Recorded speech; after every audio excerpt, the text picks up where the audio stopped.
दोस्तों, क्या आपको पता है कि रामायण धारावाहिक की माता सीता आज कैसा जीवन जी रही हैं?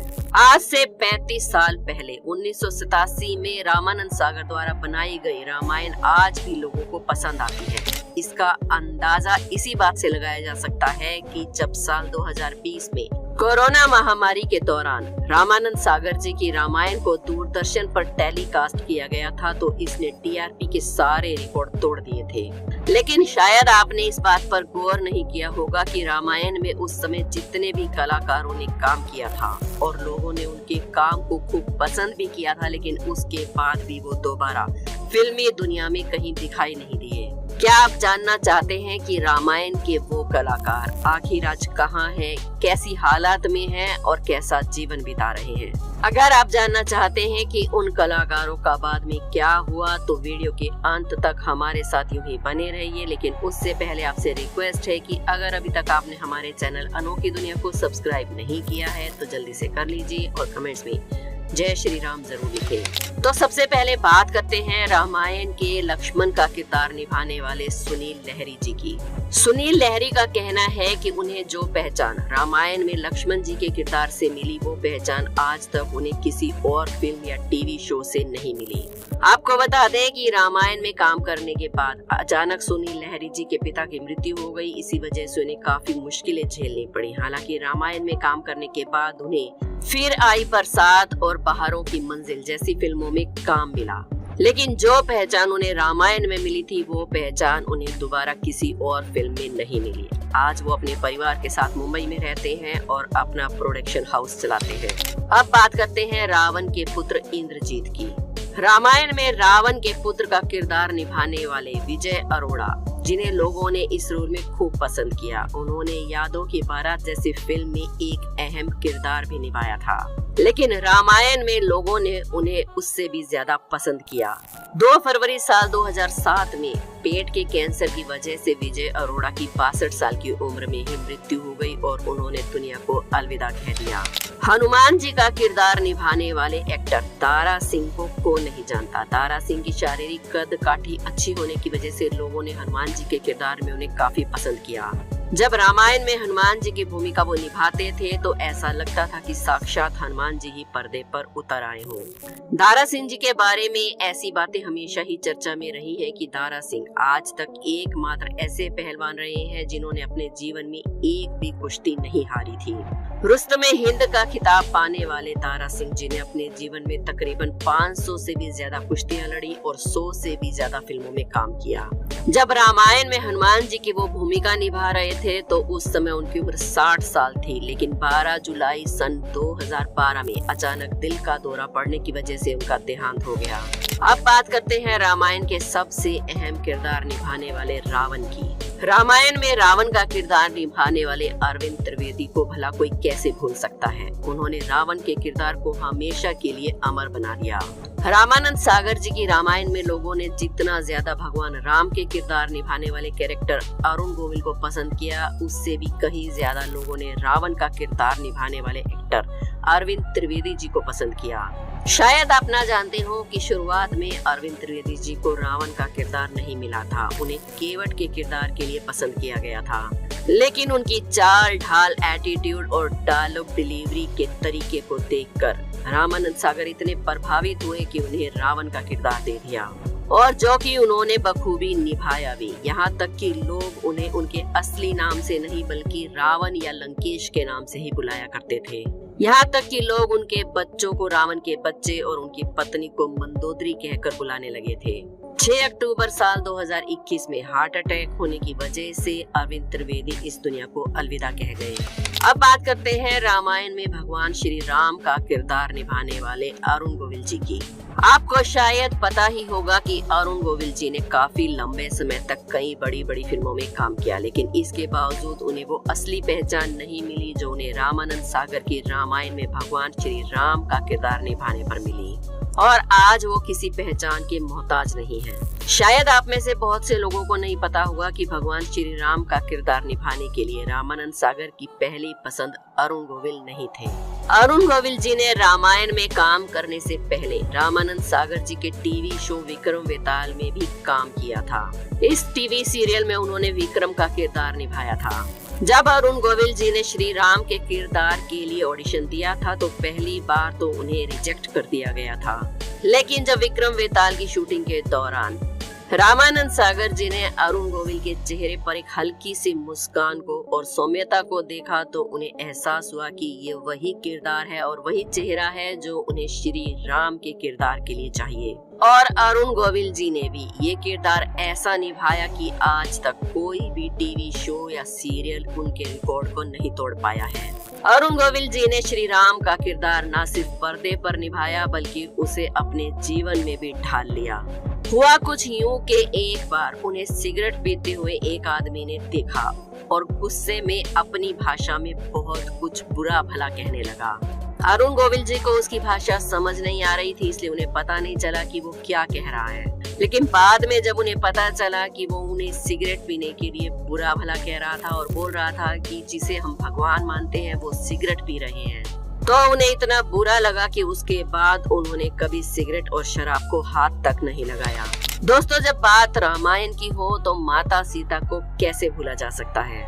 ये तो हम सब जानते ही हैं कि दीपिका चिखलिया ने रामायण में सीता माता का किरदार निभाया था और लोगों ने माता सीता के किरदार में दीपिका चिखलिया को इतना ज्यादा पसंद किया था कि लोग उन्हें देखते ही उनकी पूजा करने लगते थे। रामायण में सीता माता के किरदार के लिए दीपिका चिखलिया रामानंद सागर जी की पहली पसंद नहीं थी। रामायण में सीता माता के किरदार के लिए उन्होंने पहले जूही चावला को चुना था, लेकिन जूही चावला ने रामानंद सागर जी की रामायण में काम करने से साफ इनकार कर दिया, क्योंकि उस समय सभी बड़े कलाकार रामानंद सागर जी की रामायण में काम करने को घाटे का सौदा समझते थे, इसलिए इस किरदार के लिए किसी ने भी हाँ नहीं की। इसके बाद रामायण में सीता माता का किरदार निभाने के लिए दीपिका चिखलिया को चुना गया। दीपिका चिखलिया ने रामायण से पहले अलग अलग भाषाओं में कई फिल्मों में काम किया था, लेकिन उन्हें भी रामानंद सागर जी की रामायण में काम करने से पहले असली पहचान नहीं मिल पाई थी। दीपिका रामायण में काम करने से पहले विक्रम वेताल शो में भी काम कर चुकी थी। इसके बाद उन्होंने रामायण में सीता माता का किरदार निभाया और आज वो किसी भी पहचान की मोहताज नहीं है। रामायण में काम करने के बाद दीपिका ने दिल्ली के एक बिजनेसमैन हेमंत टोपीवाला से शादी कर ली थी, जिनका एक कॉस्मेटिक कंपनी का बिजनेस है। और फिलहाल दीपिका दिल्ली में अपने पति का कामकाज ही संभालती है। उनकी 2 बेटियां हैं और खुशहाल परिवार है। लेकिन 56 वर्षीय दीपिका आजकल अपनी आगामी फिल्म गालिब को लेकर काफी चर्चाओं में बनी हुई है। बताया जा रहा है कि खूंखार आतंकवादी अफजल गुरु और उसके आसपास उपजे घटनाक्रम से संबंधित ये फिल्म है और इस फिल्म में दीपिका आतंकवादी अफजल गुरु की पत्नी का रोल निभा रही हैं। अब सोचने वाली बात ये है कि सीता माता का किरदार निभा चुकी दीपिका चिखलिया अब आतंकवादी की पत्नी के रूप में बड़े पर्दे पर कैसी नजर आएंगी और उन्हें बुर्खे या हिजाब में देखकर जनता का क्या रिएक्शन होगा। क्या आप अपनी सीता माता का रोल निभा चुकी दीपिका चिखलिया को इस रोल में देखना पसंद करेंगे या नहीं करेंगे? हमें कमेंट्स में अपनी राय जरूर दें। अचानक अयोध्या में प्रकट हुआ रावण का पुष्पक विमान और राम मंदिर में काम कर रहे मजदूरों ने जब ये नजारा देखा तो सभी के पैरों तले जमीन खिसक गई। अयोध्या में इतने बड़े चमत्कार का होना सभी को आश्चर्य में डाल रहा है। कुछ लोगों ने इसके साक्षात दर्शन किए हैं। दोस्तों, 22 जनवरी 2024 को रामलला अयोध्या के नए भव्य मंदिर में विराजमान होंगे, लेकिन 10 जनवरी की रात कुछ ऐसा चमत्कार हुआ जिसे देखकर सभी मजदूरों के होश उड़ गए। जब रात्रि के समय सभी मजदूर अपना काम निपटाकर तंबू में सो रहे थे, उसी समय अचानक से उन्हें वहां कुछ हलचल महसूस हुई। संदीप नाम के एक मजदूर ने जब तंबू से बाहर झांककर देखा तो उसे मंदिर के परिसर से कुछ अजीब सी पीली सी चीज चमकती हुई दिखाई दी। उसने अपने साथियों को जगाना चाहा, लेकिन कोई भी उसके साथ नहीं उठा, कोई भी उसके साथ नहीं आया।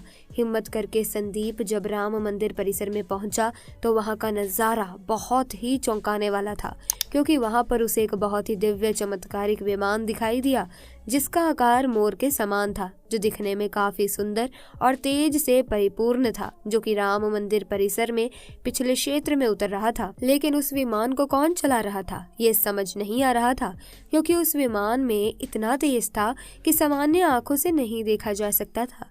लेकिन समझ में कुछ ऐसा आ रहा था मानो स्वयं साक्षात भगवान राम पुष्पक विमान के माध्यम से अयोध्या में उतर रहे हों।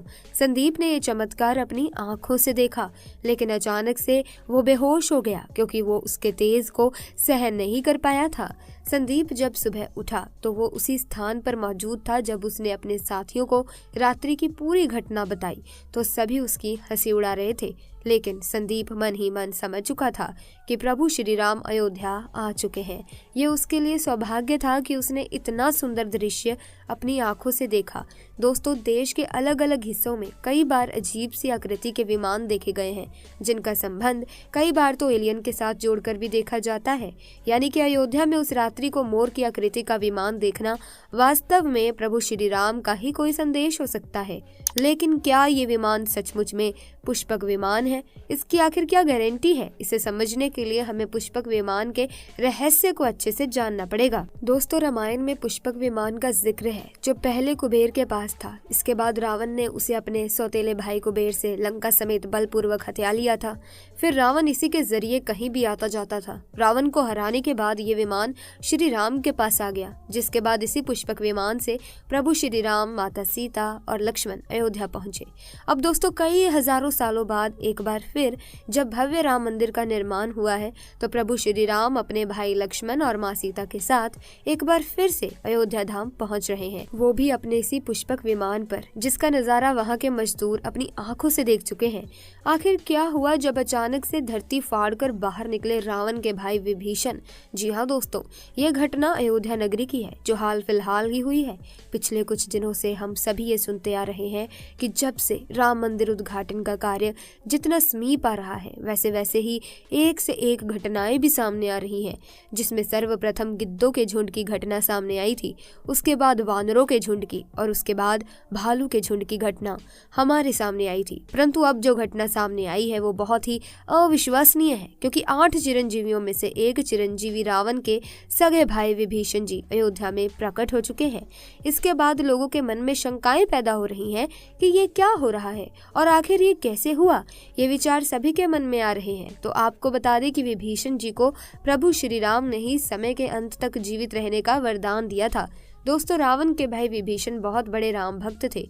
जिस प्रकार से हनुमान जी, जामवंत जी, सुग्रीव और अन्य बहुत से लोग जो राम जी के बहुत बड़े भक्त थे, उनमें से एक है विभीषण।